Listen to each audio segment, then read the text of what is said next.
Hello Kathden fans! Hanggat walang umaamin, Kathden pa rin. Kahit single sila mga kasembreros, yun ay part ng kanilang plano. At saka spotted daw si Ma'am Catherine sa isang party kagabi. Yan at marami pang items mga kasembreros sa vlog na ito. So unahin ko quick update mga kasembreros, nakauwi na si Alden sa Pilipinas. Kahapon ay nagpost si Riza or si Riza ng mga maleta nila. Tapos si Alden naman ngayon ay or actually kagabi pa ito mga kasembreros, sa post niya ay parang yung maghihiwalay na sila at saka yakap-yakap niya yung kanyang uncle mga mga kasembreros. Ang cute lang no kasi maghihiwalay na. Ang cute naman, nakakalungkot mga kasembreros kasi nga uwi na sina Alden no. Nasa airport sila mga kasembreros. Kasama si Uncle, si Tita Jo, at saka of course si Daddy Bay, si Riza, at saka si Angel mga kasembreros. So ito yung kanilang parting ways na maghihiwalay na sila mga kasembreros. So baka mamaya no o later mga kasembreros or bukas ay makakita na tayo kay Sir Alden. Masisilayan na siya dito sa Pilipinas. Mga kasembreros, mga Kathinatics. So itong issue nila sa kay Justin Benitez no, na pinsan ni ni Mayor Mark Alcala mga kasembreros. Kasi nag-post dito, pero alam ko matagal na pictures ito mga kasembreros.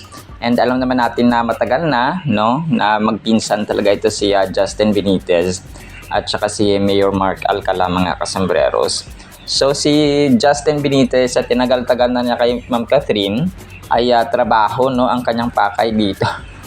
At hindi kung pa ang relationship no ng at saka wala naman mga kasembreros, maniniwala lang tayo kapag may umamin na or spotted si Ma'am Catherine at saka si Mayor Mark Alcala sa isang private place mga kasembreros. So yun yung ating basis. Pag walang ebidensya ay wala pong Mayor Mark Alcala sa buhay ni Ma'am Catherine kasi nakasama niya kasi napaka matalino naman ni Ma'am Catherine para isugal ulit yung kanyang sarili sa isang taong hindi niya nakasama, hindi niya gaanong kilala, no? So yung mga connections lang siguro, yes, pero pag iba kasi yung nakasama mo na no, kagaya na kay Sir Alden Richards from Hello Love Goodbye to Hello Love Again, no, nakasama niya ng personal at nagkaroon nga sila ng mga sweet moments mga kasembreros habang nasa taping ng Hello Love Goodbye at saka Hello Love Again. So meron ako mamaya sa next vlog yan mga kasembreros na ating item, so magugulat kayo. Tapos ito pinost ni Jason Starr kagabi yung pinagdugtong nga niya, papakinggan natin ito mamaya, pinagdugtong niya which is definitely connected sa sinabi ni Alden dun sa may interview nila ni Kath sa 24 oras tapos dun sa ARXV. Hindi kayo napansin na ganun ka parang eksakto 98% na sinabi ni Alden doon sa sinabi ni Ma'am Catherine din sa kanya sa 24 oras. Yung sinabi niya sa ARXV concert nga niya mga kasembreros.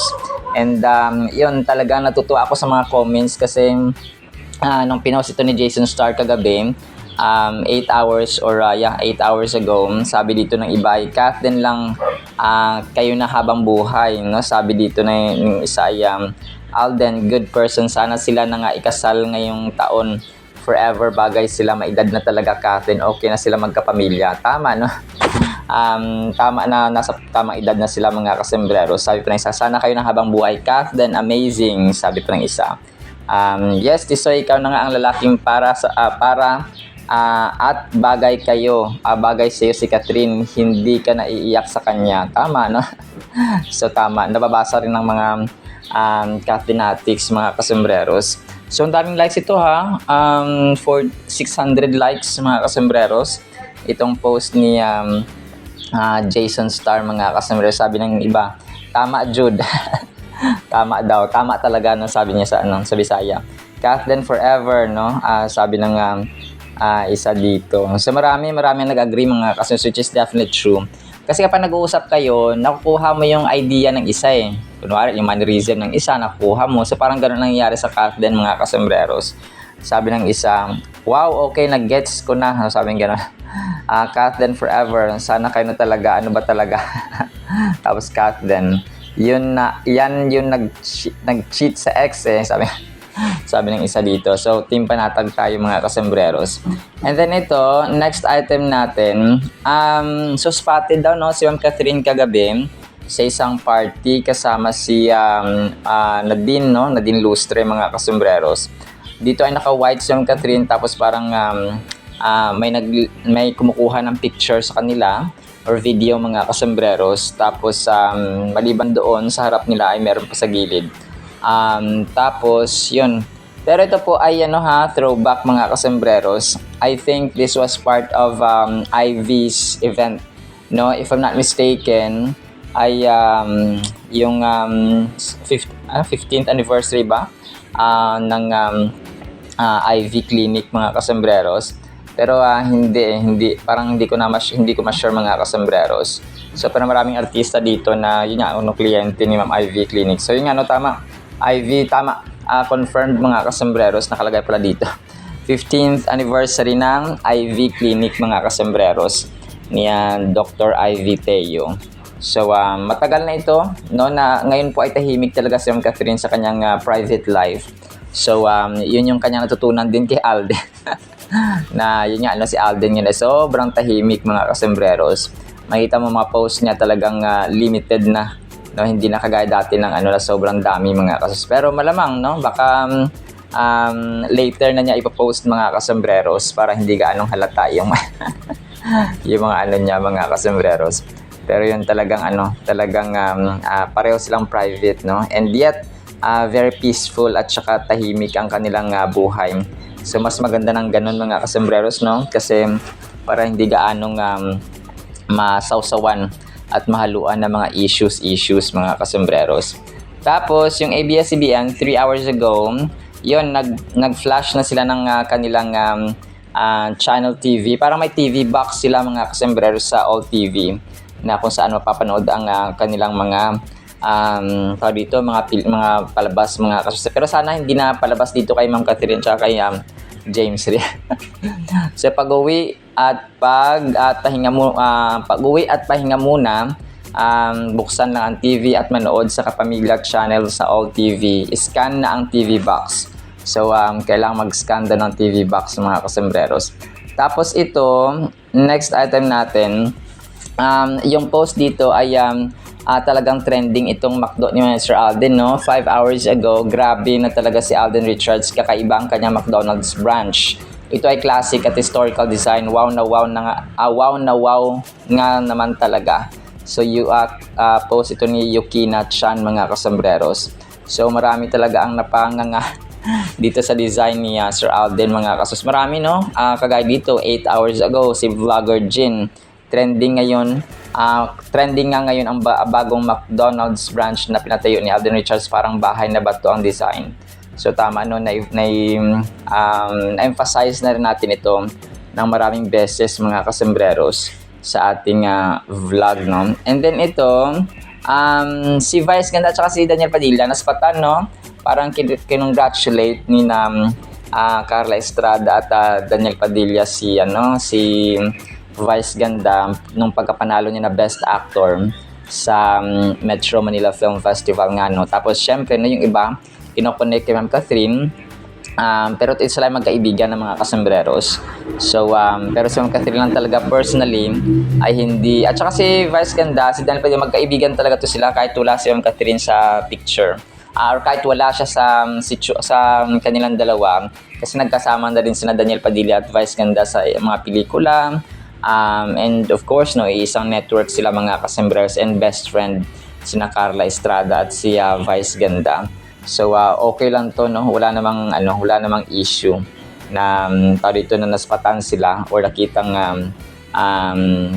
kinongratulate ni Daniel Padilla si Vice Ganda, mga kasembreros, sa kanyang pagkapanalo ng Best Actor, mga kasembreros. Tapos ito, nakakatawa ito, no? 3 hours ago, one of the most important decisions you have to make in life is whom you're going to marry. That decision will dictate the rest of your life. Tama, no? And that is Ma'am Catherine at Sir Alden, yung picture, mga kasembreros. Whether you will have a happy life or miserable one, we can choose our husband, but our children can't choose their father. So tama, no? marry a good person. So, very well said, no? Main and Alden updates. Kasi si Alden lang talaga ang nababagay. Kaya Ma'am Catherine, mga kasombreros. Kasi kapag si Ma'am Catherine ay napunta na naman sa isang politiko at sa isang hindi niya gaanong kilala, ay nako po, miserable ang buhay ni Ma'am Catherine, mga kasombreros. Babalik na naman siya doon sa dati niyang sakit ng ulo sa sa kay Daniel Padilla dati. And then ito, sa main item natin hanggang single, panatag pa rin ang Kathleen. So, tapos picture ng Kathleen, no? So, tama mga kasanggat single, hanggat walang umaamin, Kathleen pa rin mga kasombreros ngayong 2026.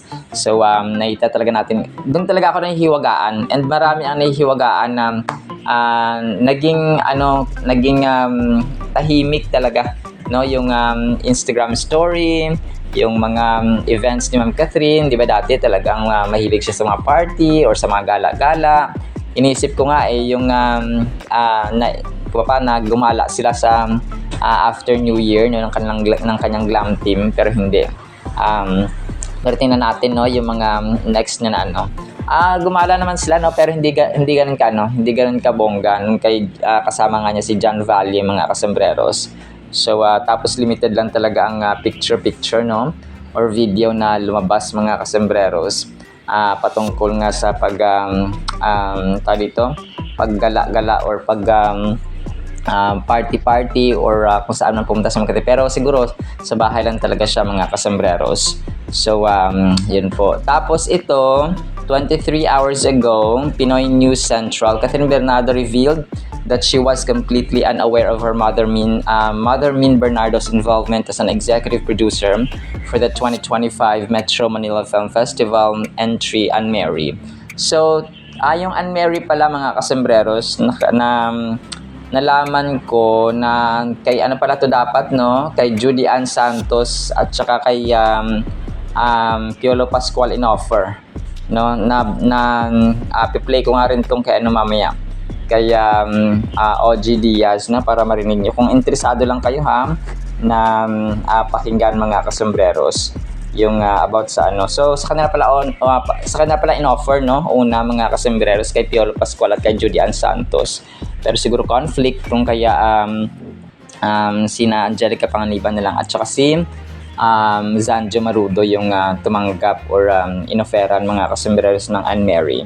So yun, talaga parang sinabi dito na hindi aware si Ma'am Catherine na producer yung kanyang mama, no, sa Unmarry nga na pelikula ni Zanjo Marudo, no. The Kapamilya actress shared that her mother kept the investment as a secret to avoid putting pressure on the production and to let the film stand on its own merits. Starring Janine Gutierrez and Paula Avellino, Unmarry has become the surprise breakout. Hindi si Janine Gutierrez. So mali pala itong na-mention niya dito. Si dapat si Zanjo at saka si Angelica Panganiban. So baka nalito lang siya, mga kasombreros, no? Catherine expressed her pride on social media, noting that she only discovered her mother's name in the rolling credits during a private screening on Christmas Day. So yung sa credits pala ng pangalan pa niya nalaman, mga kasombreros, no, na ang mama niya ay executive producer ng pelikula. Tapos ito, 5 hours ago, posted ni Mami Lynn. Sabi niya, ang bongga naman ni Alden Richards, magaling mag-invest. Swerte talaga mapapangasawa nito. Mag-open na nga ang ikalawang franchise na McDonald's ni Alden Richards sa January 20, 2026. Marami nga ang namangha dahil sa kakaibang disenyo na McDo. Parang bahay na bato sa panahon ni Rizal. Noong panahon ni Rizal. So tama, no? Kasi nga, lumang bahay siya, mga kasombreros. Tinransform talaga nila. Tapos, yun nga, no? 13 hours ago, isa pang na-feature si Alden, no? Yung kanyang McDo. By Mariglor Fernandez siguro ito.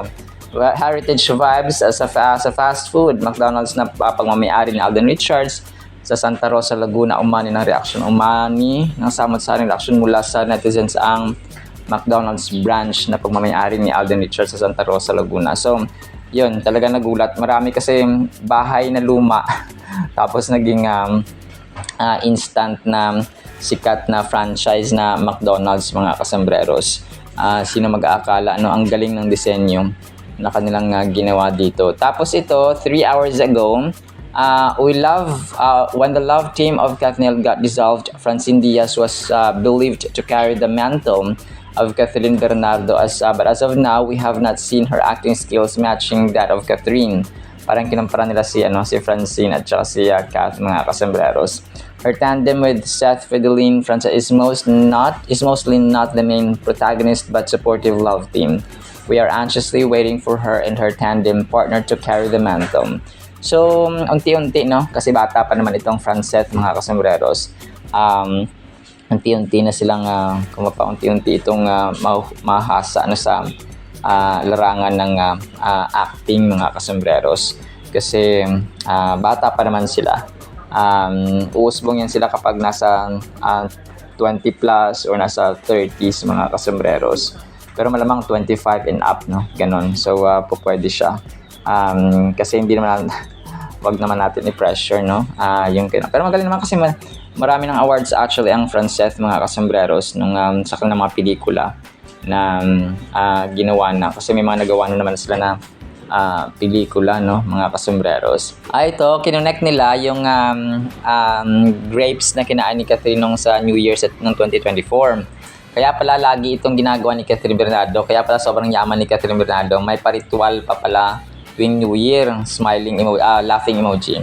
Pero syempre, alam naman natin ang totoo dahil sipag, tiyaga at disiplina, tama pa rin ang tunay na susi sa pagunlad ng buhay. Ang grapes, pampadagdag good vibes at pampaselang. Ang effort, hard work, yan ang talagang nagdadala ng yaman. So tama, no? Yung sinasabi ko na yung pamahiin na ito, kahit na 10 mesa pa punuin mo ng grapes sa New Year, kung hindi ka naman magtatrabaho, kung wala ka naman disiplina sa paggastos, no, walang mangyayari, mga kasembreros. Kasi nga, yan ay pamahiin lamang. So, tama, no? Ito ay posted ni Daisy Fronda, no, 14 hours ago, mga kasembreros. So, tapos, ito, 30 minutes ago, tama, no, ito, posted by Beautiful Artist Philippines.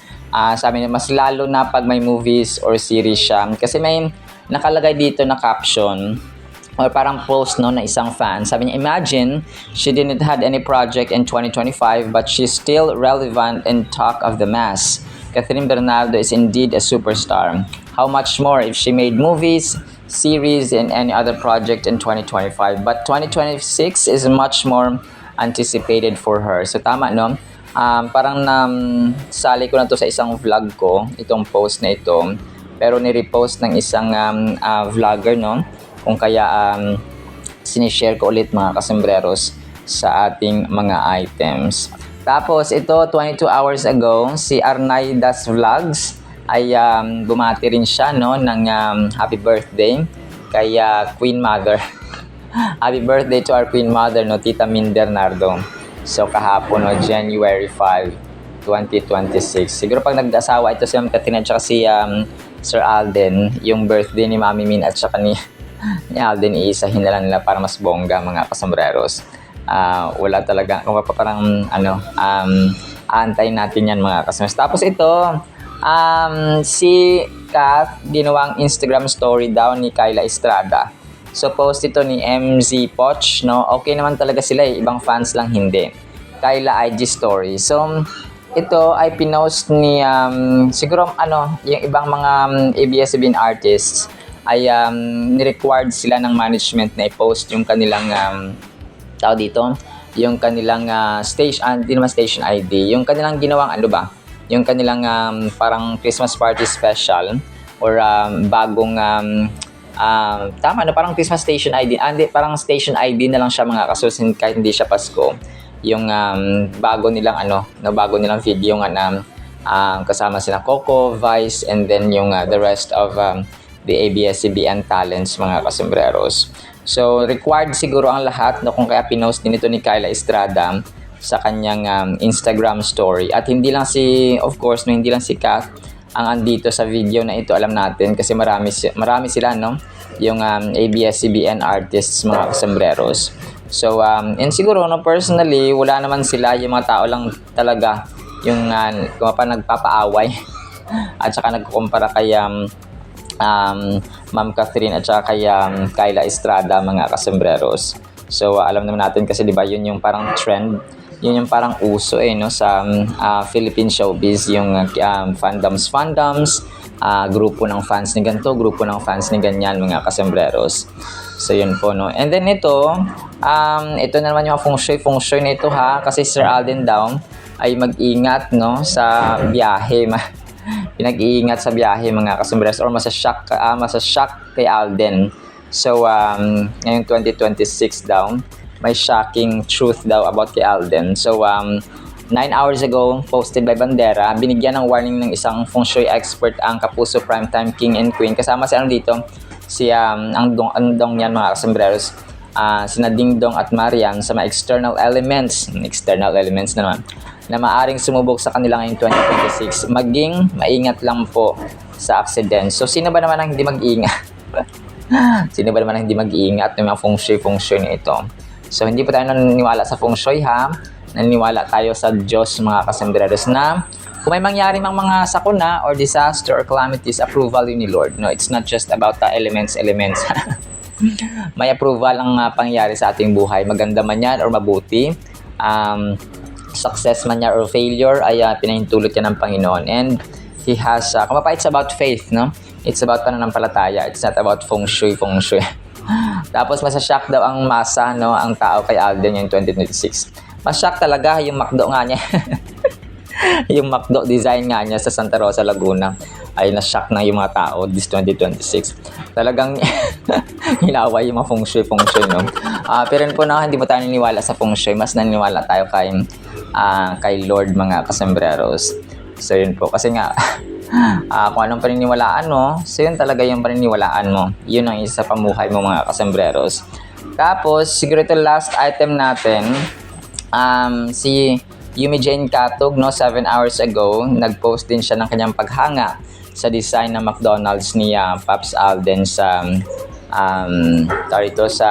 Kanluran, Barangay Kanluran, sa Santa Rosa, Laguna, mga kasembreros. Sila sa ating countdown items, pero papakinggan natin itong connection ng statement ni Alden at saka ni Kat dun sa 24 oras dati, at saka itong sa concert nga niya na ARXV, mga kasembreros, para makita mo yung para marinig niyo po yung sinasabi kong connected talaga ang dalawang ito, mga kasembreros, when it comes sa kanilang value sa buhay, mga kasembreros. Tapos itong kay Sir Audrey Diaz, no? From this, I always go back to that. Bakit ba ako nagsimula? Para kanino ba to?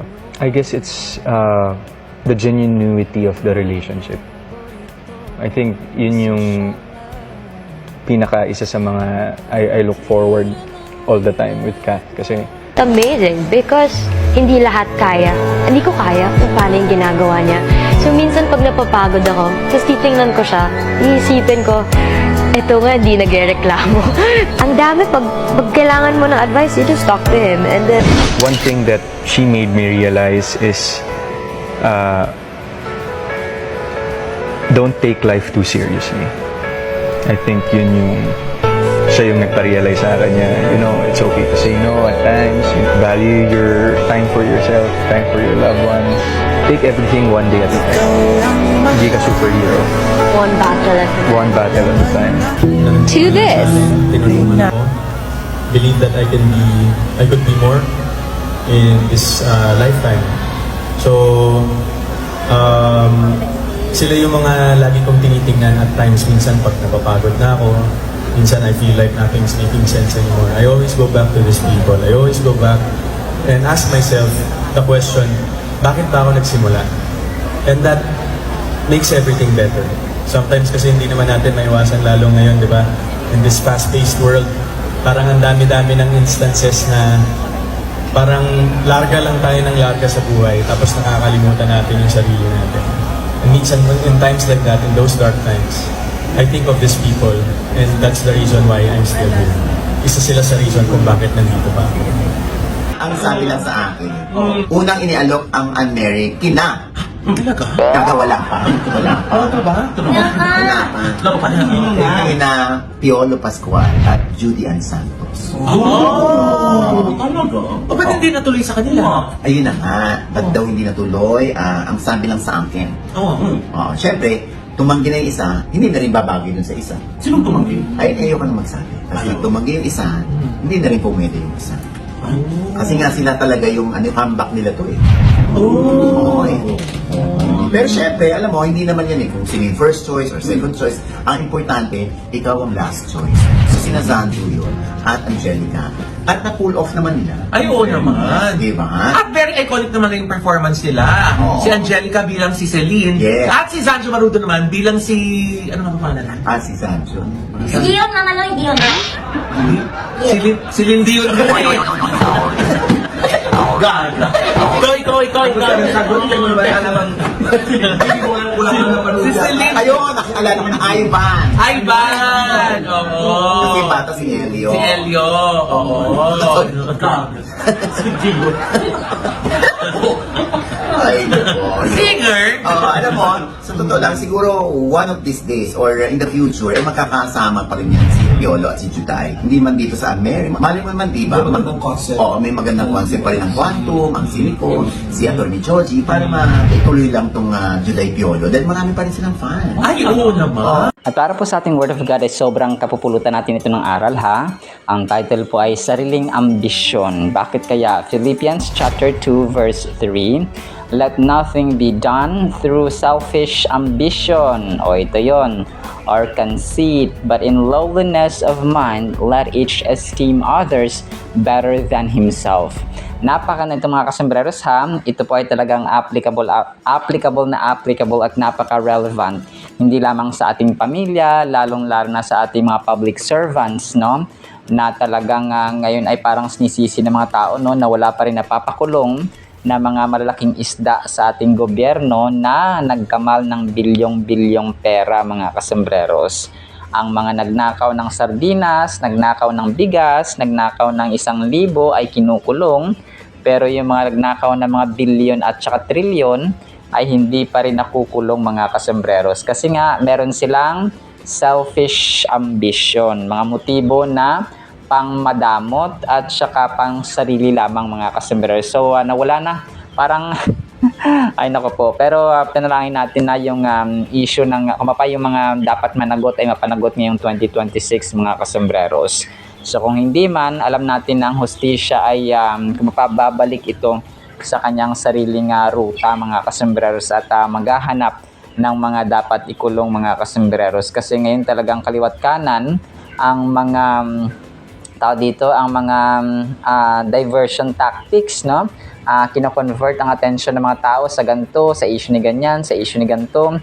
So parang wala nang napapanagot mga kasembreros, no? Naging tahimik na sa flood control issue. Siguro magiging maingay na naman yan kapag marami na naman namatay, kapag meron na nang nabahaan, meron na flash flood for example. Naku, na ayaw na nating mangyari kasi sobrang kawawa mga kasembreros ang mga biktima, yung mga inosente ba, no? Kahit mga bata, no? Sila talaga yung mga naging kawawa mga kasembreros. Pero ay panalangin natin na our land will be healed mga kasembreros when it comes to corruption and selfish ambitions ng mga ilang mga politiko at saka mga public servants, no? Hindi dapat pa tuwaging public servants, no? Kasi yung kanilang mga siniserve ay yung kanilang sariling kapakanan lamang. So dapat self-servants.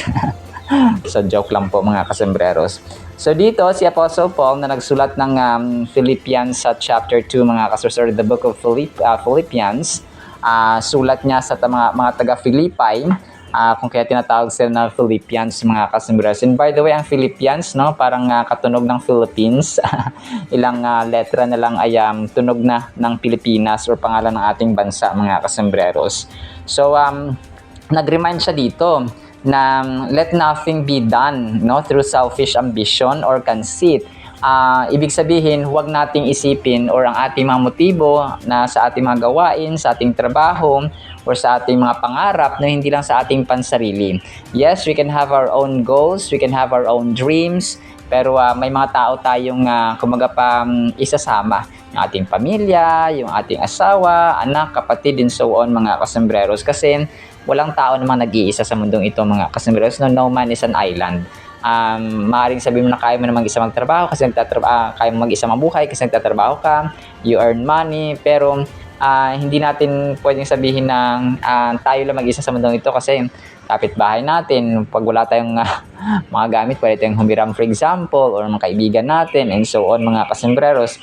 Yung wifi mo, no, may-ari yan. Kung may kumpanya, so saan mo yan kinuha? So, di ba may kumpanya? So, parang connected tayo sa isa't isa, mga kasembreros. This verse from Philippians carries a profound message about how we should treat one another. So, paano ba natin tratuhin ang bawat isa? It encourages us to go beyond mere politeness or cooperation and to truly place the needs and welfare of others above our own. So, ito yung sasabi natin na kung siguro yung mga kongresista, yung mga congressmen, congresswomen, yung mga senators natin, ang presidente, ang mga mayors, ang mga governors, ang mga chairman, no, kahit na sino man dyan, mga asos, kung nagbabasa sila ng Biblia at may takot sila sa Diyos, siguro talaga yung kapakanan ng tao, yung kanilang uunahin at hindi yung kanilang sariling kapakanan, because alam nila yung totoo at alam nila yung dapat gawin kapag may takot sila sa Panginoon, mga kasembreros. Kung may takot sila sa Panginoon, ay may takot din silang or matatakot din silang gumawa ng masama at magnakaw sa pera ng bayan na hindi naman sa kanila, mga kasembreros.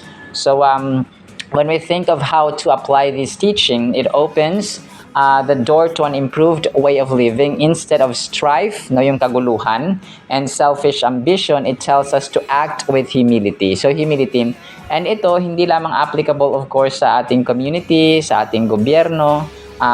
Applicable ito, mga kasembreros, lalong-lalo na po sa ating pamumuhay bilang mga anak ng Diyos, bilang may pamilya, nasa loob ng tahanan tayo, may asawa, may anak, may kapatid, may magulang, may relatives, no, may kaibigan, mga kasembreros. So, generally, kung paano natin i-treat, no, paano natin tratuhin ang tao, ay dapat with humility and kung paano nandun yung support natin at saka tulong every time na kaya nating tumulong at may dapat tulungan, mga kasembreros. So, huwag tayong tumulong kung hindi natin kaya kasi baka pag tumulong tayo na hindi natin kaya, ay baka tayo rin po ang mahirapan. So, imbis na isa lang problema, ay naging problema pa tayo o dagdag sa problema. Parang parang kunwari lumpo ka tapos tutulungan mo yung isang tao na maglakad, ikaw ka din, lumpo ka din, no? So parang ganun ba, mga kasembreros?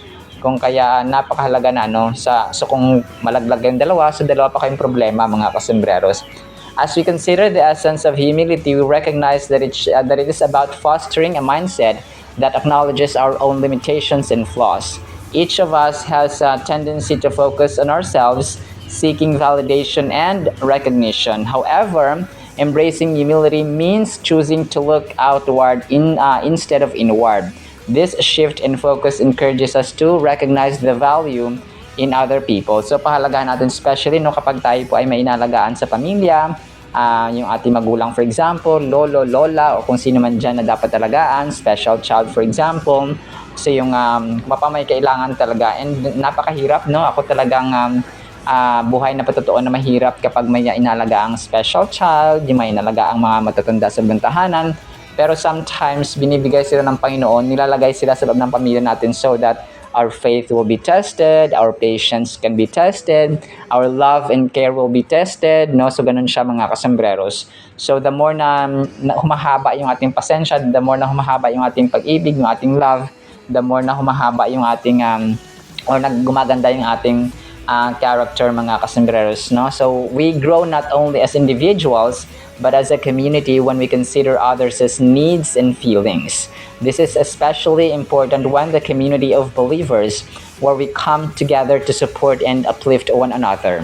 So yun siya, no, kapag nasa simbahan tayo, kapag nasa kapatiran tayo, no, mas natitest ito at saka mas nahasa at nagagamit, mga kasembreros, kapag nagtipon-tipon na yung mga anak ng Diyos, mga kasembreros, no, as a family of believers. This verse reminds us that true greatness comes from putting ourselves first by lifting others up in love and service. Jesus exemplified this in every aspect of his life, showing us the perfect model of humility. So yun po ay sabi ni Pastor Rick Warren na sumulat po ng The Purpose-Driven Life, mga kasambreros. The verse emphasizes several significant aspects. Pinakauna na nga dito ay yung wag nating gawin or wag tayo magplano. Yung motivation natin ay dapat hindi selfish ambition. This one sets a standard that includes self-examination and encourages us to ask ourselves if our actions stem from selfish desires. So check natin, no, kasi baka yung ating mga ginagawa ay puro pansarili lamang. So wala na para sa Panginoon or sa ibang tao, mga kasambreros. So next lesson na dapat nating tandaan ay but in lowliness of mind. So sabi dito ni Apostle Paul speaks to having an attitude where we encourage our place in God's design. This humility isn't about devaluing ourselves, rather it allows us to value others greatly. So, hindi naman ibig sabihin na mas mahalagaan kay ibang tao. So, hindi naman ibig sabihin na dinidevalue natin or tinatanggal natin yung ating halaga bilang tao at bilang anak at tagapanglingkod ng Panginoon. So, it's just a matter of priority ba? Na kunwari pag may kailangan sila tapos kaya nating tumulong, so tumulong tayo. Kung hindi kaya, again, huwag nating pilitin at huwag nating pilitin. Kasi mahirap, mga kasambreros. When we truly appreciate others, we view them as a vital parts of the body of Christ. The phrase, let each esteem other better than themselves, emphasizes the mindset of constant affirmation for others, treating them with honor and respect. This doesn't mean to downgrade our own worth, but rather to enhance the worth of others in our perspective. So, anong nangyari kasi when you appreciate other people, parang na-value sila ng mas mahalaga or na mas nilalagyan natin sila ng halaga. And ganoon din naman yung gagawin nila sa atin. So, di ba? Ang prinsipyo ng buhay ay kapag gumawa tayo ng mabuti, gagawan tayo ng mabuti. So, ganun po siya, mga kasmas. And if other people don't appreciate you, ang mahalaga ay gumawa ka ng mabuti. Kumaga pa, kung hindi ka nila papansinin dahil hindi ka gumawa ng mabuti, ay mas mas reasonable. Pero pag hindi ka nila reasonable 'yun, mga kasas. Pero pag hindi ka nila pansin kasi kahit na ginawa mo sila ng mabuti, ay may reason ang Diyos na mas pagpapalain ka, mga kasas, because gumawa ka ng mabuti pero hindi ka nila inappreciate, mga kasambres. So ang Diyos ang bahalang magpapala sa iyo, mga kasambres, no? Napakaganda. So, yun ang prinsipyo ng buhay. Hindi man sila mag-give back sa atin, hindi man sila yung mag-appreciate sa atin, but ang Diyos natin ay nakikita ang ating mga kabutihang ginagawa, maliit man o malaki. Alright? Sinabi sa ating Word of God, ha? No, apay pagpalaan po tayo ng pag-ibig, pananampalataya, pag-asa, and mga ambitions at saka motivations na hindi pansarili lamang kundi para sa iba. In Jesus' mighty, holy, sweet, magnificent, and incomparable name of the Lord Jesus Christ, we pray. Amen and amen. See you sa next segment, mga kasambresan. Paalam po. I love you all.